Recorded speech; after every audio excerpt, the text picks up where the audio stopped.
Algebra and trigonometry. Algebra and trigonometry में आपका first chapter जो है वो है rank of matrices.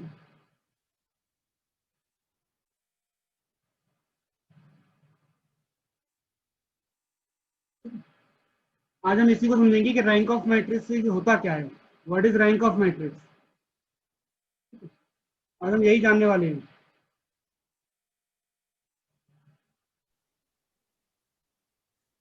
Paper 1 algebra and trigonometry,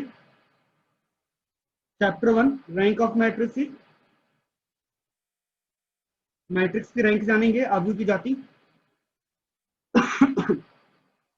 तो रैंक तक पहुंचने से पहले हम थोड़ी बहुत कुछ चीजें रिवाइज कर ले पुरानी। कुछ मैं बेसिक्स आपको दोबारा से बता दूं जिनका हमें रिक्वायरमेंट पड़ेगी इस चैप्टर को समझने के लिए। पहली बात है मैट्रिक्स, आव्यूह। मैट्रिक्स क्या होता है? रो और कॉलम से मिलकर के जो आपका सेट बनेगा, जिसमें एक ऐसा नंबर जिसमें आपने रो और कॉलम में आप चीजों को लिख सकते हैं, आइडेंटिफाई कर सकते हैं। जैसे 3x3 का मैट्रिक्स मैंने बनाया है, ये आपका 3x3 का मैट्रिक्स है, 3 रो 3 कॉलम। मैट्रिक्स कितने भी रो कितने भी कॉलम का हो सकता है। तो इन जनरल हमने मान लेते हैं कैपिटल ए नाम का एक मैट्रिक्स है। मैट्रिक्स का नाम हमेशा कैपिटल लेटर से लिखा जाता है। इसके अंदर जो वैल्यूज होंगी, जो उसके एलिमेंट्स होंगे, उन्हें हम स्मॉल लेटर से लिखते हैं। मान लीजिए एम रो और एन कॉलम का है, तो पहला जो नंबर होता है वो आपको रो को रिप्रेजेंट करता है और सेकेंड नंबर आपको कॉलम को रिप्रेजेंट करता है। तो एम रोज एन कॉलम्स का एक आपका मैट्रिक्स है। अब इस मैट्रिक्स के अंदर से, जैसे 3x3 का था, तो मैं इसके अंदर से हो सकता है एक 2x2 का मैट्रिक्स निकाल सकता हूँ। और 2x2 के एक क्यों, मैं बहुत अलग अलग, ये A12 ये वाला मैट्रिक्स भी हो सकता है। ठीक है, 2x2 का मैं मैट्रिक्स इसमें बहुत सारे बना सकता हूँ। कोई भी 2 रो 2 कॉलम ले लेंगे, मैंने फर्स्ट रो सेकेंड रो, ठीक है, 2 रो और 2 कॉलम ले लिए, मान लो सेकेंड कॉलम और थर्ड कॉलम, तो इनसे जो मैट्रिक्स बनेगा आपका वो भी 2x2 का हो जाएगा। तो इसमें से आप बहुत सारे मैट्रिक्स 2x2 के बना सकते हैं। ठीक है, 2x2 के अलावा आप 2x3 का मैट्रिक्स भी इसके अंदर से ले सकते हैं, 3x2 का मैट्रिक्स भी इसमें से निकाला जा सकता है, 1x1 का मैट्रिक्स भी आ सकता है। तो ये जो इसके पार्ट्स बनेंगे उसे हम कहते हैं माइनर्स। ठीक है, इसे हम कहेंगे माइनर्स या सब मैट्रिक्स। पहले सब मैट्रिक्स से पहले माइनर्स बाद में पहुंचते हैं। इन्हें हम कहेंगे सब मैट्रिक्स, मैट्रिक्स का पार्ट, इन्हें हम कहेंगे सब मैट्रिक्स।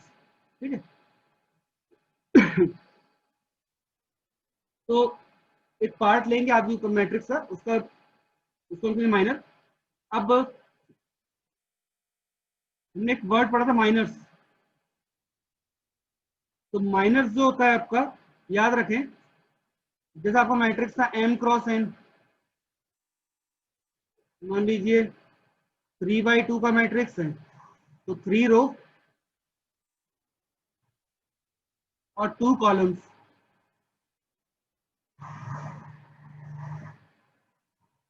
ये 3x2 का मैट्रिक्स है, इसमें से आपने सब मैट्रिक्स निकाला।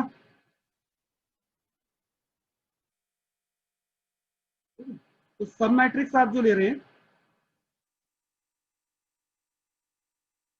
वो इसी का पार्ट लेंगे, ये वाला इस टाइप से 2x2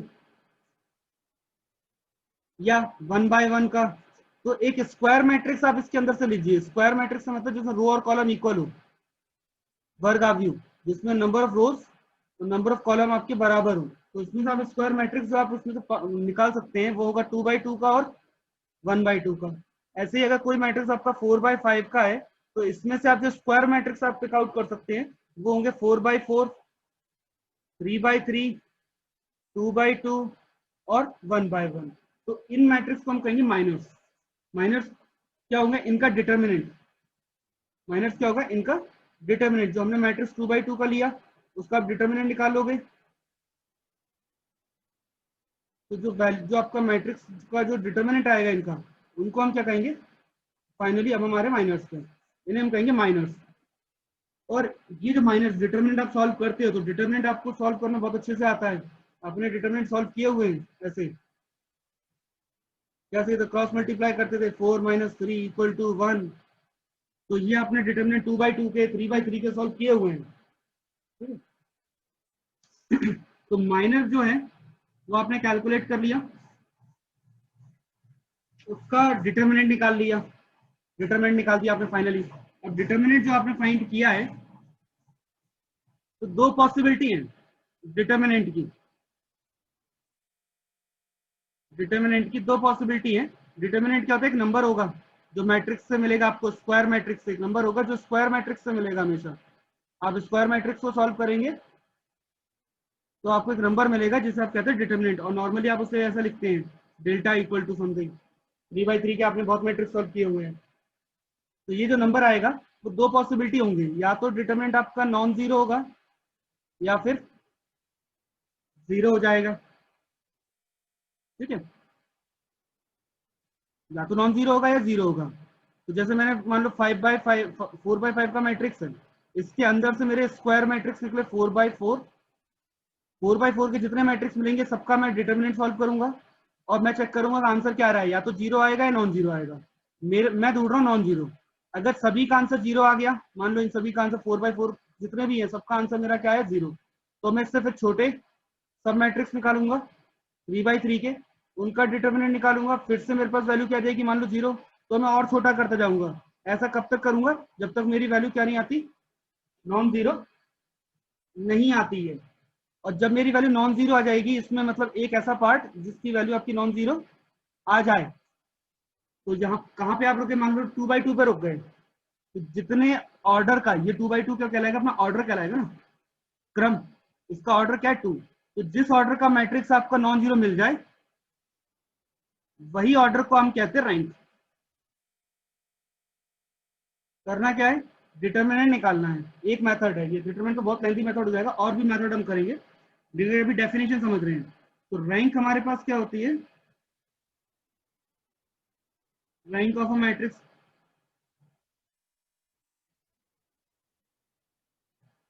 रैंक एक नंबर होता है, ऑर्डर, पहली बात, a number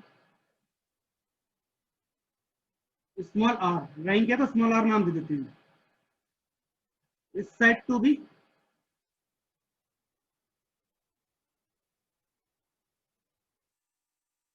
rank of a matrix. ये इसे हम स्मॉल आर नंबर को मैट्रिक्स की रैंक कहेंगे, ठीक है। यदि ये, अगर ये दो कंडीशन फॉलो कर जाए, पहली बात, हम जितने भी मैट्रिक्स मतलब सब मैट्रिक्स बनाएंगे उसका जो डिटर्मिनेंट निकालेंगे, माइनस निकालेंगे, तो डिटर्मिनेंट की जो वैल्यू आएगी वो वैल्यू आपकी जब तक जीरो हो रही है तब तक सॉल्व करेंगे, जैसे जीरो आना बंद हुई वहीं हम रुक जाते हैं। तो आपने क्या किया, जहां एंड हुए, जहां पे नॉन जीरो आया है उसे आप कहेंगे रैंक, ठीक है। तो पहली बात, इसमें एट लीस्ट, या हम एटलीस्ट नहीं हटा दें,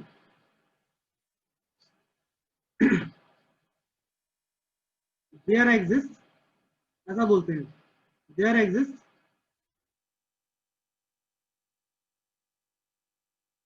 अ non zero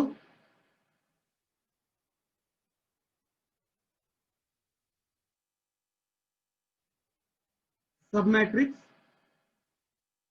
of order r, मतलब आर ऑर्डर का मैट्रिक्स वैल्यू जीरो नहीं होनी चाहिए, ठीक है, और उससे बड़े वाले जितने होंगे उन सबकी वैल्यू जीरो हो जाएगी। तो R+1 ऑर्डर के जितने भी होंगे उन सभी सब मैट्रिक्स की वैल्यू जो आएगी, डिटरमिनेंट वैल्यू क्या आएगी, जीरो आएगी। तो R+1 मतलब जिससे बड़े ऑर्डर के जितने भी हैं सभी सब मैट्रिक्स की वैल्यू आपकी जीरो आए, और जो आर ऑर्डर का जो मैट्रिक्स है उसकी वैल्यू आपकी नॉन जीरो आ जाए, तो ऐसे मैट्रिक्स को हम रैंक को कहते हैं आर। क्वेश्चन को समझते हैं इसको प्रॉपर, ये क्वेश्चन नोट डाउन कर लेना बस साथ में, बाकी थ्योरी में आपको पूरा सेंड करूंगा इसकी। जो भी है पहले क्वेश्चन लिख लेते हैं, कहीं रफ पेज पे आप क्वेश्चन लिख लीजिए, आंसर क्या है। मैं मैट्रिक्स दिया हुआ है 1 2 3 2 1 0 0 1 2, इसकी रैंक निकालनी है, जाति, फाइंड रैंक। रैंक फाइंड करना है तो मेरे दिमाग में एक ही चीज आएगी, डिटर्मिनेंट निकालो। तो सबसे पहले ये देखेंगे जो मैट्रिक्स है मेरा, उसको एक नाम दे देते हैं,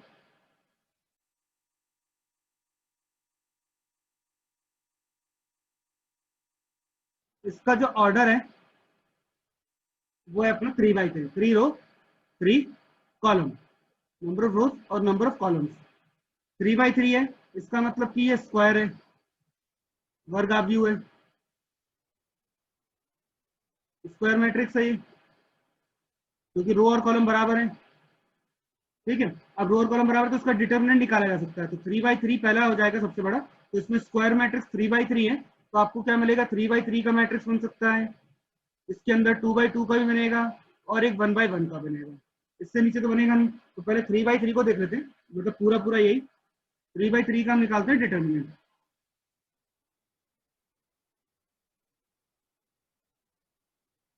तो जब इसको डिटर्मिनेंट सॉल्व करेंगे, कैसे करते हैं, फर्स्ट कॉलम की वैल्यू हटा देंगे, बाकी जो बचेगा क्या होगा, 1 0 1 2, फिर -2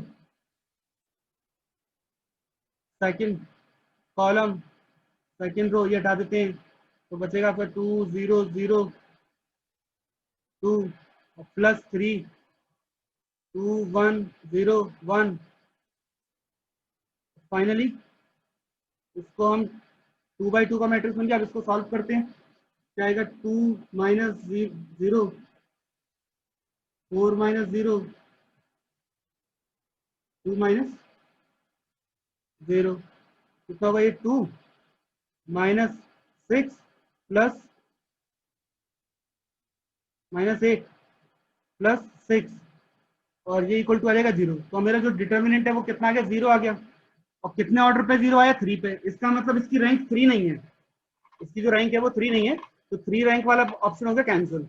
अब हम इसके नीचे आ जाते हैं 2/2 के लिए, तो अब हम इसमें 2/2 के बहुत सारे मैट्रिक्स बना सकते हैं, लेकिन हम कैसा मैट्रिक्स ढूंढ रहे हैं, जिसकी वैल्यू 0 ना होती हो। तो कोई भी एक ऐसा 2/2 का मैट्रिक्स इसके अंदर से निकाल लेते हैं। तो अब हम सेकेंड ऑर्डर का एक सब मैट्रिक्स उठा लेते हैं इसमें से, तो कोई भी एक सेकेंड ऑर्डर का निकाल लो सब मैट्रिक्स। तो 1 2 2 1 फर्स्ट वाली ले लिया मैंने। अब ये वैल्यू मेरी क्या आ गई, 1 -4 -3, मुझे मिल गया कि ये वैल्यू 0 नहीं है, तो मुझे एक भी मैट्रिक्स मिल गया। ये अगर 0 जाता तो फिर दूसरा 2/2 का देखते हैं, फिर तीसरा 2/2, जितने 2/2 के पॉसिबल है सारे देखे जाते हैं। अगर सारे 0 हो जाएंगे तो 2/2 नहीं होगा रैंक, फिर तो आंख बंद करके 1/1 तो हो ही जाएगा। ठीक है, लेकिन फिर 1/1 में तो एक तो मिलेगा ही आपको, पहला ही नंबर 1, ये वैल्यू तो 1 ही आएगी, 0 तो आएगा ही नहीं, तो 1/1 तो मिलेगा ही फिर आपके पास। तो इसकी वैल्यू क्या आई, नॉन जीरो आई। 0 नहीं है तो इसमें डायरेक्टली कह सकते हैं कि जो रैंक है इस मैट्रिक्स ए की वो है 2। ठीक है, और रैंक को हम जनरली शो करते हैं रो से, ये रो सिंबल है रैंक का, रो ए इक्वल टू 2, जाति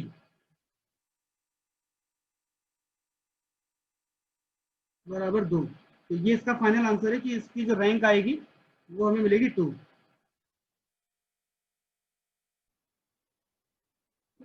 तो ये अपना क्वेश्चन है, मैट्रिक्स था 2/3 का, सेकेंड ऑर्डर का आपने सब मैट्रिक्स ले सकते थे, उसमें एक 0 आ गया, बाकी एक मेरा नॉन जीरो आ गया, तो मेरी रिक्वायरमेंट नॉन जीरो की थी, एक भी नॉन जीरो मिल गया। कितने ऑर्डर पे मिला, 2/2 पे मिला, तो रैंक आपकी 2 हो जाएगी। अगर सारे 2/2 ऑर्डर के वैल्यू 0 देते तो रैंक आपकी फिर 1/1 मैट्रिक्स में लिखनी पड़ती, 1/1 के इसमें सब मैट्रिक्स निकालते, तो 1/1 में तो मेरे को एक भी नॉन जीरो मिल जाएगा, और वो तो हो गई, 1 ऑर्डर तो होगा ही।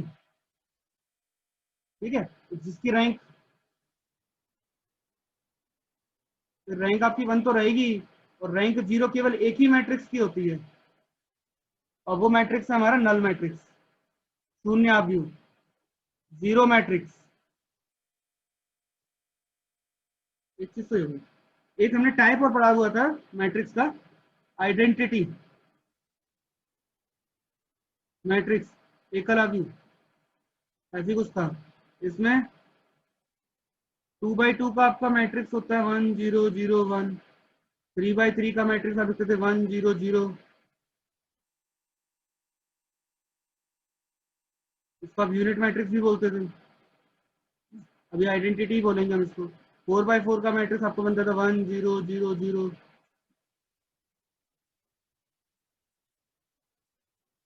ये 4x4 का मैट्रिक्स बनता था। तो इसमें क्या डायगोनल में 1 होता था, डायगोनल का जो एलिमेंट है वो आपका 1 ही रहता था, बाकी सारा एलिमेंट आपका 0 होगा। तो ये जो मैट्रिक्स है इसको हम जनरली क्या लिखते थे, आई, ये सारे मैट्रिक्स आई के फॉर्म में लिखे जाते थे, इनको हम आई लिखते थे। लेकिन अब इनका ऑर्डर अलग अलग है। पहला जो आई है, पहला जो मैट्रिक्स है मेरा,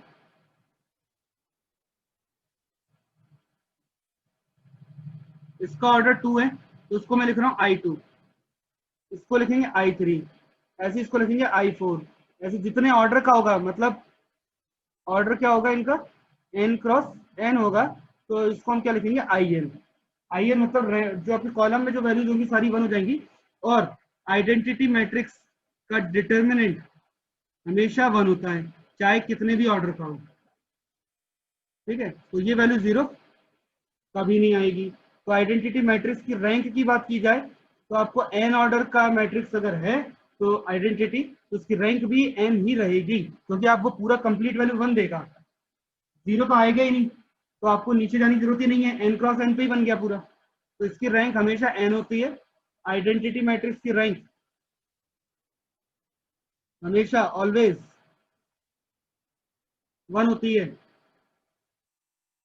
और नल मैट्रिक्स की रैंक हमेशा 0 होती है। ये दो मैट्रिक्स तो कंफर्म है, नल मैट्रिक्स की रैंक हमेशा 0 होती है, और आइडेंटिटी मैट्रिक्स की रैंक n होती है। इसको आई एन ही लिख देता हूँ। तो ये तो हो गया आपका डेफिनेशन से सॉल्यूशन पूरा। दूसरा, डिटर्मिनेंट मेथड हमने कर लिया। अब हमने पहला मेथड पढ़ लिया रैंक निकालने का, कुछ मेथड्स हमारे, जिसमें पहला मेथड था हमारा डिटर्मिनेंट मेथड, साइनिक विधि, वो हमने सॉल्व कर लिए। अब एक आप उसमें ऑपरेशंस और लगाते थे, एलिमेंट्री ऑपरेशंस,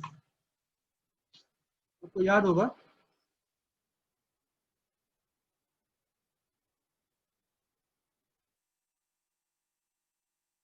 एलिमेंट्री ऑपरेशंस,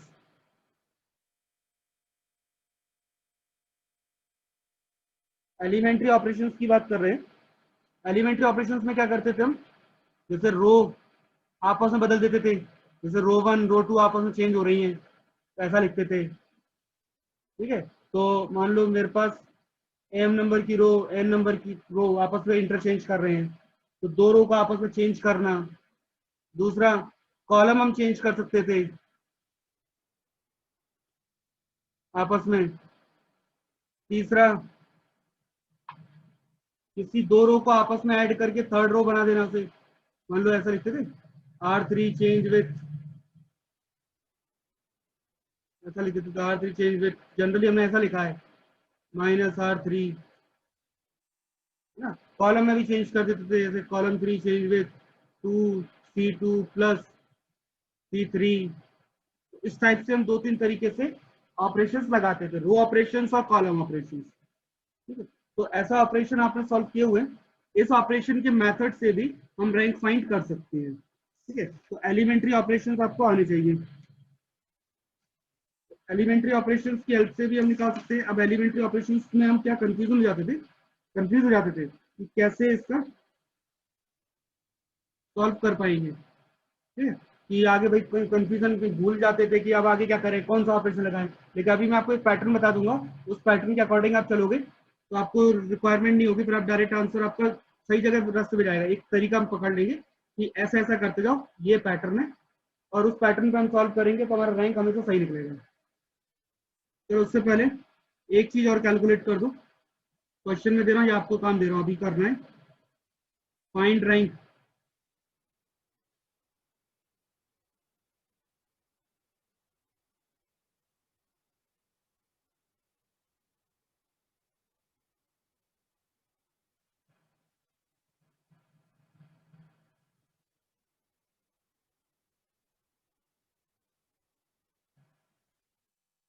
चलिए जरा ये सॉल्व कीजिए और मुझे बताइए कि इसका रैंक क्या आएगा। पहले आप डिटरमिनेंट मेथड से सॉल्व कीजिए, डिटरमिनेंट मेथड से सॉल्व कीजिए और इसका आंसर लिखिए।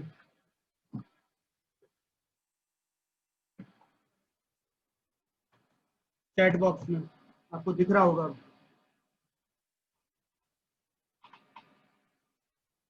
आंसर लिखिए इन 2 minutes। I am giving you 2 minutes only. बहुत सिंपल सा क्वेश्चन दिया है।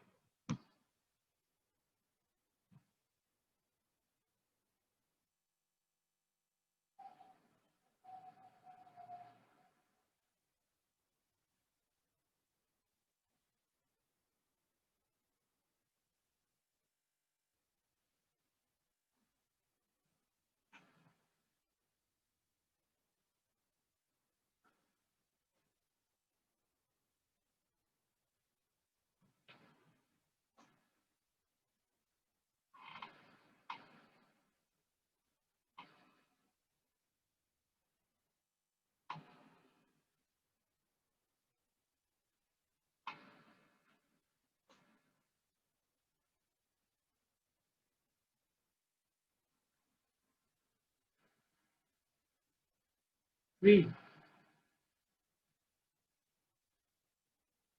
3/3 का 0 नहीं हो रहा।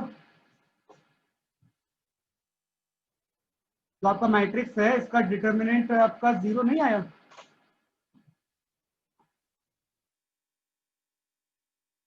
मुझे लगता है कि वैल्यू 0 आई, मतलब डिटर्मिनेंट की वैल्यू तो 0 आई होगी। और अगर 0 आ जाएगी डिटरमिनेंट की वैल्यू तो फिर वो रैंक नहीं काउंट हो पाएगी ना। तो 3/3 नहीं आएगा। हाँ, क्योंकि 3/3 का आपका जो डिटरमिनेंट है वो 0 दे रहा है। अगर आप सॉल्व करा होगा आपने, देखो ऐसा किया होगा। देवांशु तुम्हारा रह गया है, इसको आपने सॉल्व किया होगा। तो ये वैल्यू 0 आ रही है अभी। तो ये 0 आने का मतलब ये कि इसकी रैंक अब 3 नहीं है और 3/3 का कोई दूसरा मैट्रिक्स बनना नहीं है। तो हम क्या करेंगे, सेकेंड ऑर्डर का मैट्रिक्स उठा लेंगे इसमें से कोई भी है, जिसमें लेगा 1 2 2 3। पहले ही ले लो, पहली शुरुआत के 4 नंबर। तो 2/2 के दो एक मैट्रिक्स बन जाएगा। तो 3 - 4। हाँ, कैलकुलेशन मिस्टेक किया ना। अब तो छोटे छोटे नंबर की कैलकुलेशन मिस्टेक हो गई। -1 मतलब अपने को चाहिए 0 या नॉन 0। तो मेरे पास नॉन 0 आया। इसका मतलब क्या हुआ कि ये जो रैंक है अब 2 आ गई। अब मैं क्लियरली कह सकता हूँ इसकी जो रैंक है वो 2 है। तो ये तो हो गया आपका डिटर्मिनेंट मेथड। अब सेम क्वेश्चन को, इसी को हम कर रहे हैं एलिमेंट्री ऑपरेशन से। सेम क्वेश्चन एलिमेंट्री ऑपरेशन से सॉल्व करते हैं। अब एलिमेंट्री से कैसे करते हैं समझो। आपने बढ़िया किया, सॉल्व कर लिया। अब एलिमेंट्री समझो। एलिमेंट्री में सबसे पहला कॉन्सेप्ट क्या होता है वो समझो। क्या देखते हैं, क्या सोचते हैं हम।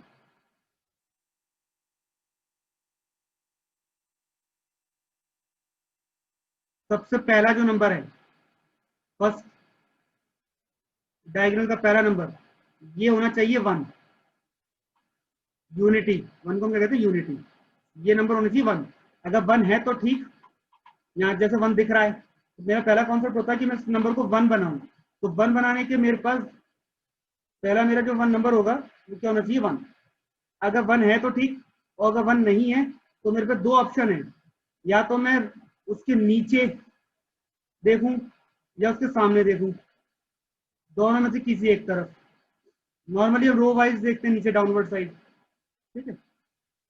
अगर मुझे आसपास कहीं 1 दिख रहा है तो मैं क्या करूंगा, उस रो या कॉलम से इसको बदल दूंगा। तो मुझे क्या है, आसपास रो में या कॉलम में अगर नंबर 1 दिख रहा है तो मैं उस रो कॉलम को आपस में बदल के 1 को उसकी जगह पे ले आऊंगा। ठीक है। मान लो ये मेरा 2 होता और ये 1 होता, तो मैं क्या करता, C2 को और C1 को आपस में बदल देते, तो मेरा टारगेट पूरा जाता। पहला टारगेट है 1 बनाना। अगर ये भी नहीं है तो मैं क्या करूंगा, जो भी नंबर है उसको खुद से ही डिवाइड कर दूं, तो अभी आंसर 1 आ जाएगा। अगर मान लो यहाँ पे आपका 6 5 4 होता, नीचे भी आपके पास 2 3 होता, भाई ना तो नीचे 1 है ना सामने 1 है, तो आप क्या करोगे, 6 को 6 से डिवाइड करोगे तो पूरी रो को डिवाइड करना पड़ेगा। ठीक है, पूरी रो को डिवाइड करने से क्या होगा, मेरा पहला टारगेट पूरा जाएगा कि इसको नंबर मुझे चाहिए 1। अब क्योंकि यहाँ पे 1 है आपके पास, तो अब आपको ये स्टेप तो कुछ करना नहीं है, 1 तो ऑलरेडी है। तब आप क्या करेंगे, इसके नीचे के जो दोनों नंबर है उनको 0 बनाएंगे। कौन कौन से, R2 और R3। जिन्हें 0 में चेंज करना है उन्हें हम लिखेंगे R2 चेंज विथ -R2 बाद में आएगा। ठीक है, उसके पहले किसकी हेल्प लेंगे, 1 की। तो 1 की हेल्प क्यों लेंगे कि 1 को तो कुछ भी बनाया जा सकता है मल्टीप्लाई करके। R1 में मैं 2 का मल्टीप्लाई कर दूंगा तो 2 बन जाएगा, तो नीचे का नंबर माइनस करके 0 बन जाएगा। सेम R3 को भी R1 माइनस R3 कर देंगे, और R1 में 1 है तो उसको 3 टाइम्स कर दिया जाए, तो 3 माइनस 3 आपका ये भी 0 हो जाएगा। तो मेरा जो सेकंड टारगेट है कि उसके नीचे जितने नंबर है उनको 0 बना दिया जाए। ठीक है, तो ऐसा करने पर देखो 1 2 3 R1 एज इट इज है, R2 में मैंने चेंज किया तो ये 0 हो गया। 2 का मल्टीप्लाई किया पूरे में पहले तो, और माइनस किया है तो 2 माइनस 2 0, 3 माइनस 4 -1, -4 माइनस 6 4 माइनस 6 -2। ठीक, R3 में भी चेंज किया ऐसे ही, 3 माइनस 1, 1 की जगह अब हमारे पास क्या है 3। अब हमने मल्टीप्लाई किया 3 का R1 में इसके अकॉर्डिंग, तो 3 माइनस 3 0, फिर 4 माइनस 6 -2, 5 माइनस 9 कितना हुआ -4। अब पहला स्टेप आपका पूरा हो गया, पहला नंबर 1 होना चाहिए था, उसके नीचे के नंबर आपने 0 कर दिए। अब आप आ जाओ सेकंड नंबर डायगोनल का। अब ये नंबर 1 होना चाहिए, 1 नहीं है, -1 है, -1 को तो 1 बनाया जा सकता है कैसे, R2 में एक काम करते हैं, माइनस साइन का मल्टीप्लाई कर देते हैं, तो इससे क्या होगा, आपका जो आपका टारगेट है कि ये सेकंड नंबर है वो होना चाहिए 1, तो ये बन गया आपका 1। ठीक है, अब ये जो आपका जिस नंबर को आपने 1 बनाया है ये ऐसा पाइवट वर्क करेगा, मतलब इसकी हेल्प से अब इसके नीचे के जो नंबर होंगे, इसकी हेल्प से इसके नीचे का जो नंबर होगा 2 उसको हम 0 बनाएंगे, मतलब कि किसे, R3 को। तो हमारे पास ऑपरेशन क्या लिखा जाएगा, R3 को हम चेंज कर रहे हैं कैसे, R2 की हेल्प से माइनस करना पड़ेगा R3, और कैसे करना है हमें, 2 का मल्टीप्लाई करके। ठीक है, और जब आप ऐसा करेंगे तो आपके पास, मैं इसके ऊपर लिख रहा हूँ, अब जो मैट्रिक्स बनेगा ध्यान से देखना क्या बनेगा, 1 2 3, R1 में कोई चेंज नहीं, R2 में कोई चेंज नहीं, ये दोनों जाएंगे आपके, ये माइनस प्लस करना पड़ेगा, है ना, माइनस साइन की टाइम में प्लस करना पड़ेगा, ऐड कर देंगे तो ये 0 जाएगा, तो लास्ट में मेरा क्या जाएगा 0, माइनस साइन स्किप कर देगा मैंने, ये माइनस नेगेटिव है, -2 -4, और जब हम ऐड कर देंगे R2 प्लस R3 तो आपके पास तीनों वैल्यू आ जाएगा 0। तो आपके पास एक रो कंप्लीट 0 हो गया देखो, और पहले आपने पहला एलिमेंट लिया 1, फिर आपने दूसरा लिया 1, तीसरे में तो बचा ही नहीं, 0 हो गया। ठीक है, तो आपके डायगोनल के नीचे के तीनों एलिमेंट आपके 0 हो जाते हैं। तब जब आप रो ऑपरेशन अप्लाई करते हैं, केवल रो ऑपरेशन लगाए देखो हमने। ठीक है, तो इसका मतलब अब आप ये काउंट, तो उसके बाद हम क्या करते हैं, बस काउंट करते हैं कि कितनी मेरी रो है जो 0 नहीं हो पाई है। तो फर्स्ट रो मेरी नॉन 0 है, फर्स्ट रो जो है वो नॉन 0 है, सेकेंड रो भी पूरी तरह 0 नहीं है, लेकिन थर्ड रो मेरी पूरी तरह 0 हो गई है। तो मेरे पास 2 रो ऐसी है, मैंने रो ऑपरेशन लगाया था तो मैं रो काउंट कर रहा हूँ, मेरी कितनी रो ऐसा करने में बच जाती है। तो 2 रो ऐसी हैं जो 0 नहीं हो पा रही हैं, और एक रो मेरी 0 हो गई है। तो मैं नंबर ऑफ नॉन 0 रोज देख लेता हूँ, कितने नॉन 0 रोज मेरे पास बची, 2।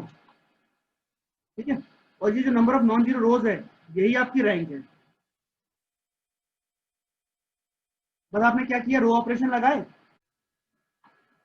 तो क्या था कि डायगोनल के नीचे का वैल्यू आपका सारा हो गया 0। आपने क्या अप्लाई किया, रो ऑपरेशन,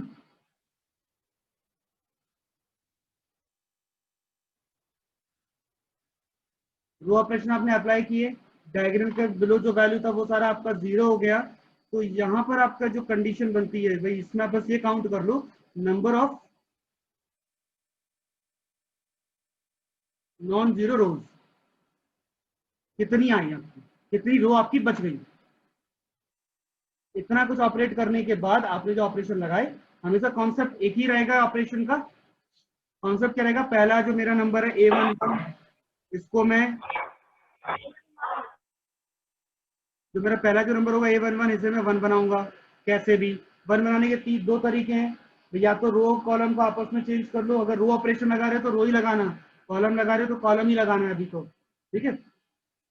और इस फॉर्म को क्या कहते हैं वो हम आगे बताएंगे, अभी तो पहले समझो, ऑपरेशन लगाना सीखो। कि पहला जो एलिमेंट है मेरा 1 होना चाहिए, उसके नीचे के एलिमेंट में इसी की हेल्प से 0 कर दूंगा, फिर सेकंड एलिमेंट मेरा 1 बन जाए, उसकी हेल्प से नीचे के एलिमेंट 0, फिर थर्ड, ऐसा करते करते डायगोनल के नीचे की वैल्यू हमें 0 बनानी है सारी। जो भी मैट्रिक्स है उसमें डायगोनल के नीचे का एलिमेंट क्या हो जाए 0, बाकी ऊपर कुछ भी बना रहे, डायगोनल में कुछ भी बना रहे चल जाएगा। उसके बाद फिर हम काउंट करेंगे नंबर ऑफ नॉन जीरो रोज, कि हमने इतना कुछ ऑपरेट किया था 0 बनाने के लिए। अब 0 तो बन नहीं रही रो, पूरी की पूरी रो 0 होनी चाहिए। कोई भी एलिमेंट अगर बच गया ना 0 तो वो काउंटिंग में आ जाएगी। तो number of non zero rose count कर लीजिए, नॉन जीरो एलिमेंट वाली, एक भी एलिमेंट अगर नॉन जीरो है तो उसकी काउंटिंग कर लीजिए, तो वो काउंटिंग आर हो जाएगी, और वही हमारी रैंक हो जाएगी। ये हमारी रैंक का तरीका इसमें ऑपरेशन से, ठीक है। तो एलिमेंट्री ऑपरेशन से आप इनको सॉल्व कर सकते हैं, ठीक है। अब इसमें एक और चीज आपकी आती है, वो है नलिटी। एक वर्ड और आएगा, उसको समझ लेते हैं, नलिटी, शून्यता। नलिटी क्या होती है? ये हमें बताता है कि हम इक्वेशन अगर सॉल्व कर रहे हैं तो कितने वेरिएबल ऐसे होंगे जिनकी वैल्यू हम इंडिपेंडेंटली ले सकते हैं, मतलब कितने वैल्यू होंगे जिनकी वैल्यू आपकी डिपेंड नहीं करेंगी किसी पर भी, कितने ऐसे वेरिएबल्स होंगे। तो उन वेरिएबल्स की काउंटिंग निकालने के लिए आप नलिटी निकालते हैं। और नलिटी क्या होता है, किसी नलिटी को हम एन से दिखाएंगे, कैपिटल एन लिख दो, ऐसा भी लिख देते हैं, एन से शो करेंगे नलिटी ऑफ ए। आप पहले तो क्या करेंगे, काउंटिंग करेंगे कॉलम्स की, कॉलम की काउंटिंग कर लीजिए, कितने काउंटिंग है। तो नंबर ऑफ कॉलम्स जो आपके मैट्रिक्स में है वो काउंट कर लीजिए, और उसमें से माइनस कर दीजिए रैंक ऑफ मैट्रिक्स। तो कॉलम में से जैसे आप रैंक ऑफ मैट्रिक्स माइनस करेंगे तो जो वैल्यू आएगी वो नलिटी होती है। और नलिटी सभी की होती है, अगर आपके पास मैट्रिक्स अगर स्क्वायर है तो स्क्वायर मैट्रिक्स में कॉलम की जो काउंटिंग होगी और जो रो की काउंटिंग हो तो बराबर ही होती है। तो फॉर स्क्वायर मैट्रिक्स,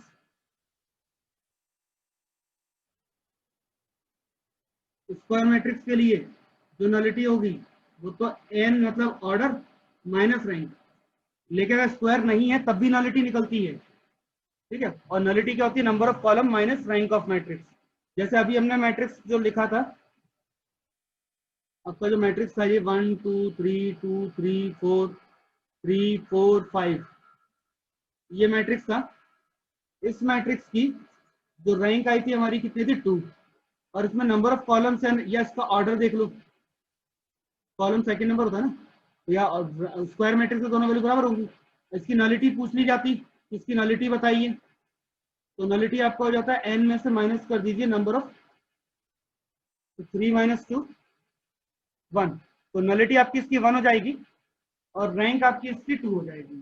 तो ये दोनों चीजें आप निकाल सकते हैं अगर आपको क्या पता है रैंक। रैंक निकालने के अभी हमने दो मेथड पढ़े हैं आज, दो मेथड समझे हैं। फर्स्ट मेथड था हमारा डिटर्मिनेंट मेथड, और सेकंड मेथड है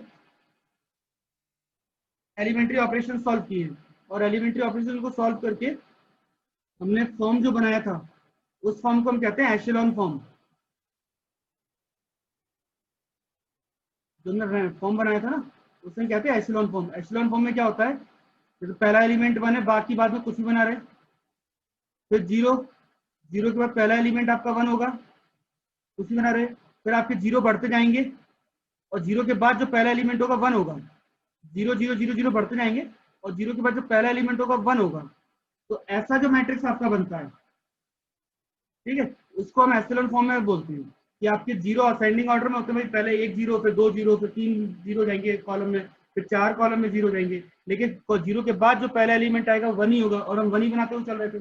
तो ऐसे फॉर्म का एक नाम है जिसको हम कहते हैं एप्सिलॉन फॉर्म। ठीक है, तो आपको एप्सिलॉन फॉर्म का नाम भी याद रखना है। और मैं आपको क्वेश्चन दे रहा हूँ होमवर्क के लिए, सॉल्व करना है इसे। आपको फाइंड करना है दोनों चीजें, rank and nullity.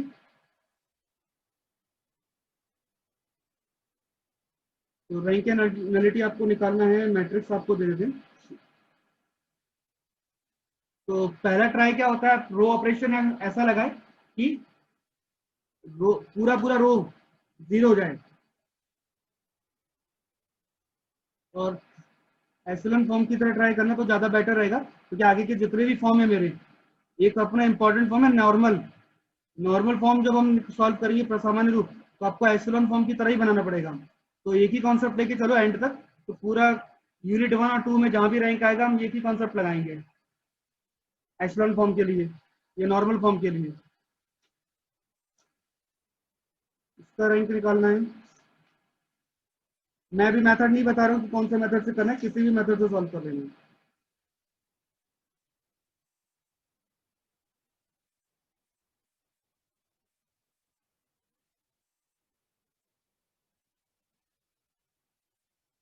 Second matrix ये है,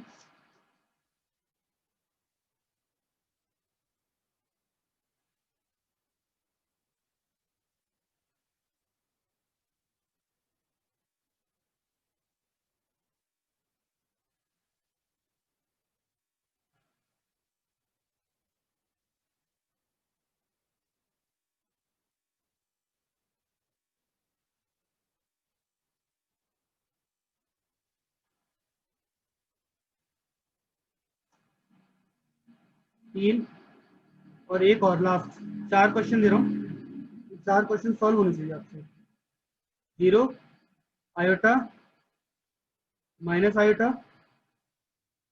minus iota, 0 iota iota minus iota और 0। और आपको याद होगा आयोटा स्क्वायर की वैल्यू होती है -1।